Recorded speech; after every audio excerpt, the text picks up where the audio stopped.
In the year 37 AD, a wave of collective relief washed over the Roman Empire. The dark, paranoid reign of Tiberius was over, and a new emperor, Gaius Caesar Augustus Germanicus, had ascended to the throne.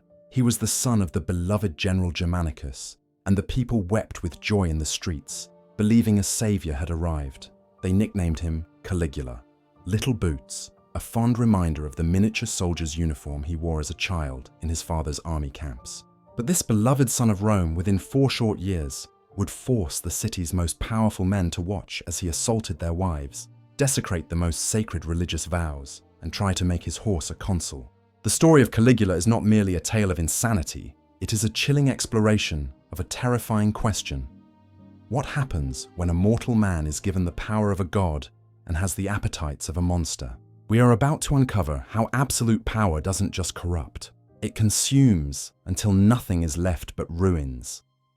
Before we delve into the heart of this darkness, let me ask you, have you ever wondered where the true boundary lies between a powerful leader and a tyrant? What is the breaking point? The first illusion to shatter was the sanctity of Caligula's own family. To a Roman, the family unit, the domus, was the bedrock of society. Yet, Caligula treated his own bloodline as a collection of possessions. His 3 sisters, Agrippina, Drusilla, and Julia Livilla, were not spared his tyranny. They were central to it. Ancient historians, Suetonius and Cassius Dio, allege that he engaged in incestuous relationships with all of them. But his obsession with Drusilla was the most profound and public. He paraded her at public banquets, not as a sister, but as a consort, seating her beside him in the position traditionally reserved for a wife. This wasn't a private deviance hidden behind palace walls. It was a public declaration. He was showing the Roman elite that the most fundamental laws of nature and society did not apply to him. When Drusilla died suddenly, Caligula's reaction was not that of a grieving brother, but a distraught widower. He plunged the entire empire into a period of public mourning, a legal act reserved only for the death of an emperor's direct family, and had her deified, commanding that she be worshipped as a goddess. This single act was a masterstroke of psychological terror. He had forced Rome not only to witness his taboo, but to kneel and pray to it. But if Caligula could so easily break the bonds of his own blood, the bonds holding the rest of Roman society together stood no chance. His next target was the Roman Senate. These were the most powerful men in the empire, men who believed their lineage and honor were untouchable. Caligula taught them otherwise in the most intimate way possible. The Senate chamber, once a symbol of republican dignity, became a theater for his cruelty. He would interrupt state affairs to openly critique the senators' wives, sometimes summoning them to his private chambers directly from their husbands' sides. A senator would be forced to sit, frozen-faced, as his wife was led away. Hours might pass. When she returned, pale and silent, her husband was expected to continue the day's business as if nothing had occurred, perhaps even thanking the emperor for his attention. This was not simply lust. It was a calculated political weapon. In Roman culture, a man's authority was tied to his control over his household. By violating a senator's wife, Caligula was demonstrating in the most visceral way imaginable that he owned not just their political careers, but their homes, their honor, and their very identities. At lavish banquets, this performance of domination was amplified. He would reportedly inspect the wives of noble guests like livestock, drag his choice away mid-feast, and return to the table to loudly announce a detailed critique of her performance in bed, all while her husband was forced to listen. To resist meant death. To endure meant a public stripping of one's soul. He had discovered a chilling truth. To control the body is to conquer the spirit. This campaign against Roman dignity soon required a headquarters, and so Caligula transformed sections of the imperial palace on Palatine Hill, the very symbol of Roman authority, into a fully functioning, high-class brothel.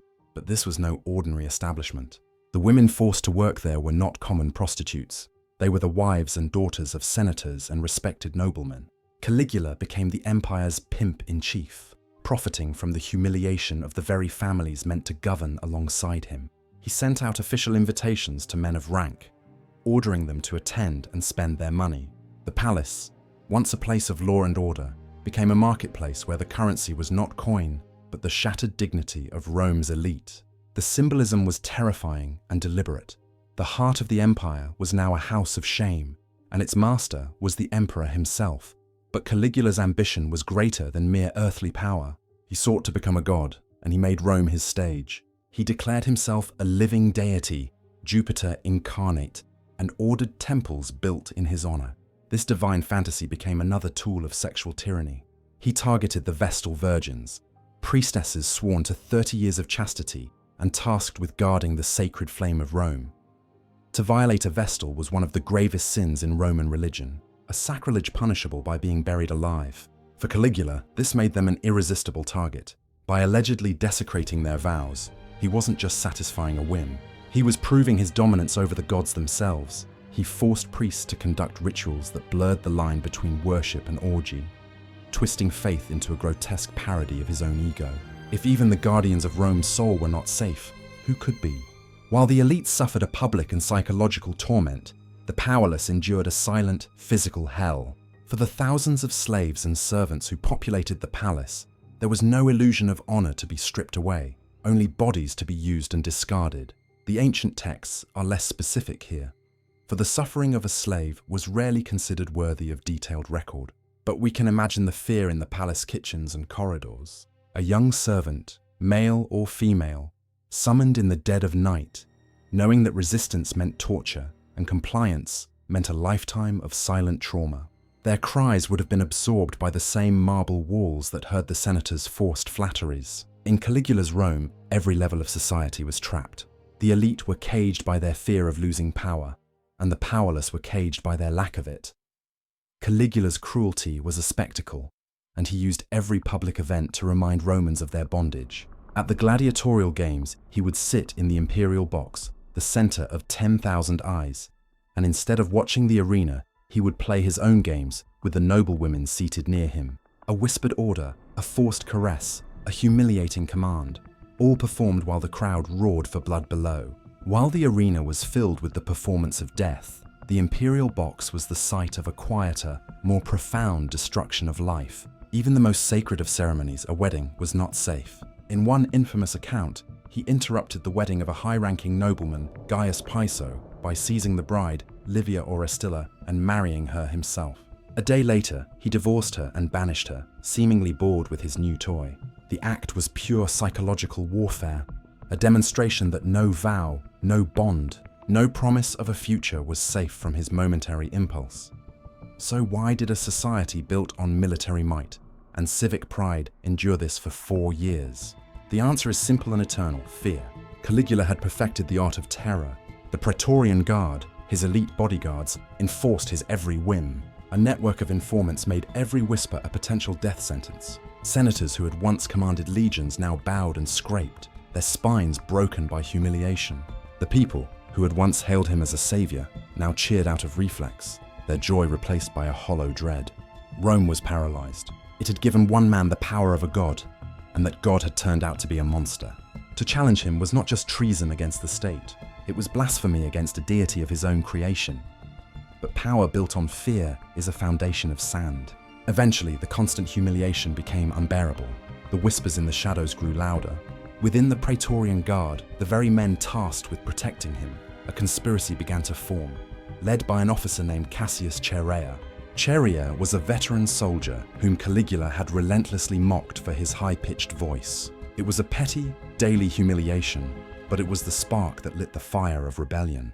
The rage of the senators, the shame of the nobility, and the fear of the people finally found a weapon. In January of 41 AD, as Caligula walked through a private corridor beneath his palace, the conspirators struck. The guards who had once dragged victims to his chambers now plunged their daggers into his body. The living god died bleeding on the marble floor, a victim of the very terror he had cultivated. Caligula's death ended the nightmare, but it could not erase the scars. Rome had survived, but its innocence was lost. The reign of Caligula left behind a chilling legacy, a warning that echoes through history about the intoxicating poison of unchecked power. Let me leave you with 3 lessons from this dark chapter of history. First, power does not build character, it reveals it. Caligula was not born a monster, but the absolute authority he was given allowed the darkest parts of his psyche to flourish without consequence. It teaches us that systems of accountability are not just for preventing crime, but for preserving the humanity of leaders themselves. Second, the erosion of dignity is the first step toward tyranny. Caligula's reign wasn't just physically brutal. It was a relentless assault on Roman honor, family, and faith. He understood that a people who have been stripped of their self-worth are easier to control. When we see leaders mock, humiliate, or degrade others, we are not witnessing strength, but the first tremors of tyranny. And third, fear is a powerful tool, but it is a brittle one. A ruler who governs by terror will eventually be consumed by it. The same instruments of fear he creates, guards, spies, and silent witnesses, will one day become the instruments of his own downfall. True power is not the ability to command fear, but the capacity to inspire loyalty. The story of Caligula is more than an ancient horror story. It is a timeless reminder that the structures we build to protect society are fragile. The line between civilization and chaos, between a republic and a brothel, is determined by the boundaries we place on those who lead us. For Rome learned in the most devastating way possible that the greatest threat to an empire is not always a foreign army at the gates, but sometimes it is a single man on a throne, unrestrained and utterly absolute.